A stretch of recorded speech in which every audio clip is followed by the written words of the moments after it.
네이마르가 왼쪽 측면 공격수로 출전할 때 네이마르의 역할은 크게 두 가지로 나눌 수 있었는데요.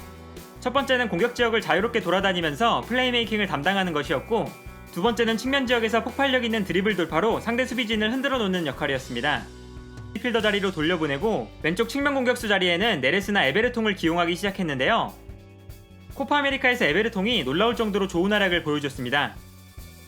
측면에서 파괴력 있는 드리블 능력으로 브라질의 측면 공격을 주도했을 뿐만 아니라 3골을 득점하면서 코파 아메리카 득점왕을 차지했는데요.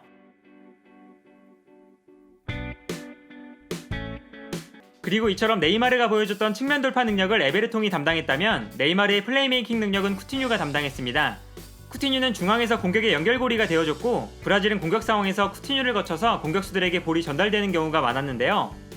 따라서 브라질의 경기를 보면 쿠티뉴가 공격 지역에서 볼을 소유하고 주변 동료 선수들에게 볼을 전달하는 장면을 자주 볼 수 있었는데요. 결과적으로 브라질은 에베르통이나 네레스가 측면에서 상대 수비를 흔드는 역할, 중앙에서는 쿠티뉴가 공격 작업을 주도하는 역할을 맡으면서 네이마르의 공백을 적절하게 메우는 모습을 보여줬습니다. 또한 이번 코파 아메리카에서 나타난 브라질의 특징은 정삼각형 형태의 중원 라인을 사용했다는 것입니다. 브라질은 치치 감독이 부임한 이후부터 역삼각형 형태의 미드필더 라인을 계속해서 사용했는데요. 치치 감독은 수비형 미드필더로 카세미로를 배치하고 그 앞에 배치된 2명의 미드필더를 공격 상황에서 높게 전진시키는 모습을 보여줬습니다.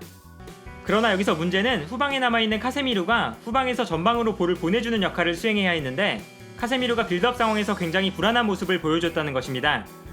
기본적으로 카세미로가 패스미스를 범하는 장면이 많았고, 상대의 전방 압박에 볼을 제대로 처리하지 못하는 경우도 자주 발생했습니다. 그리고 치치 감독은 이러한 문제를 해결하기 위해서 아르투르를 카세미로의 파트너로 배치하기 시작합니다. 볼을 안정적으로 소유하고 전개하는 데 강점이 있는 아르투르는 카세미로를 도와서 후방 빌드업에 참여하기 시작했고, 아르투르가 카세미로의 짝으로 배치된 시점부터 브라질은 안정적으로 볼을 전개할 수 있었습니다. 따라서 이번 코파 아메리카를 보면 수비라인 앞에 카세미로와 아르투르가 위치하고 그 앞에는 쿠티뉴가 배치되면서 브라질의 중원 라인이 정삼각형 형태로 구성되는 것을 볼 수 있었습니다. 그리고 브라질은 아르투르를 거쳐서 볼이 전방으로 전개될 때가 많았는데요.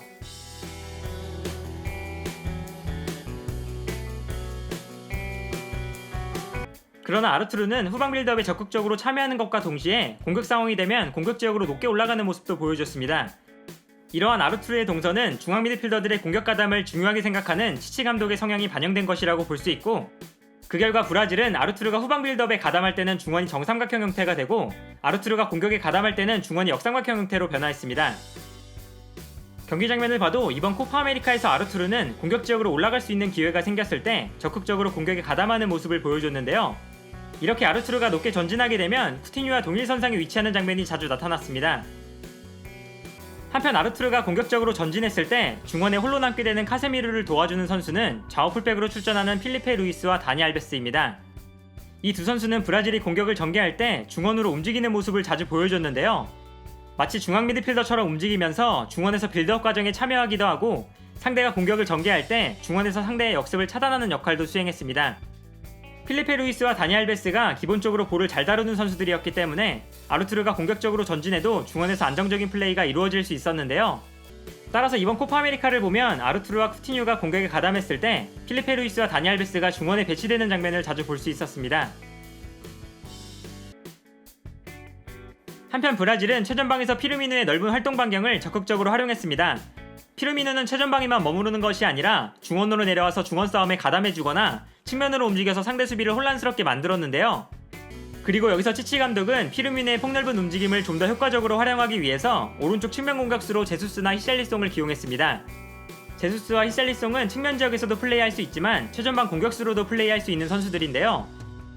따라서 제수스와 히샬리송은 기본적으로 측면에서 플레이하지만 피르미누가 최전방 지역을 비워두고 움직였을 때 중앙으로 이동하는 움직임을 자주 보여줬습니다. 제수스와 히샬리송이 중앙으로 움직여줬기 때문에 피르미누가 자유롭게 움직여도 최전방 공격수 자리에 공백이 발생하지 않았고, 공격수들이 경기 내내 자리를 바꿔가면서 플레이했기 때문에 상대 수비 입장에서는 브라질 공격수들의 움직임을 예측하기가 굉장히 까다로웠습니다. 경기 장면을 보면 이러한 특징이 명확하게 나타납니다. 이 장면을 보면 피르미누가 수비수 한 명을 끌고 움직일 때 측면에 위치하던 히샬리송이 피르미누의 뒤로 침투하는 것을 볼 수 있습니다. 그리고 한국과 만나는 브라질 대표팀의 전술은 큰 틀에서 보면 지난 코파 아메리카에서 보여줬던 모습과 비슷합니다. 기본적으로 네이마르가 부상으로 빠져있는 상황에서 중원에 공격적인 성향이 강한 선수를 한 명 배치하고 중원에서는 선수들의 위치가 유동적으로 변화하면서 4-3-3과 4-2-3-1 전형을 오가는 모습을 보여주게 됩니다. 다만 이번 A매치 기간에는 브라질 국내 리그의 일정이 진행되고 있기 때문에 다니 알베스나 에베르통처럼 국내파 선수들이 소집되지 않았고, 대신 치치 감독은 로드리고, 에메르송, 웨슬리, 더글라스 루이스처럼 국가대표팀에 처음 소집되는 선수들을 실험하고 있는데요. 세계적인 강팀인 브라질과 만나는 한국 국가대표팀의 평가전, 브라질의 전술을 알고 보신다면 더욱 재미있게 경기를 관람하실 수 있지 않을까 합니다. 오늘 영상은 여기까지고요. 시청해주셔서 감사합니다.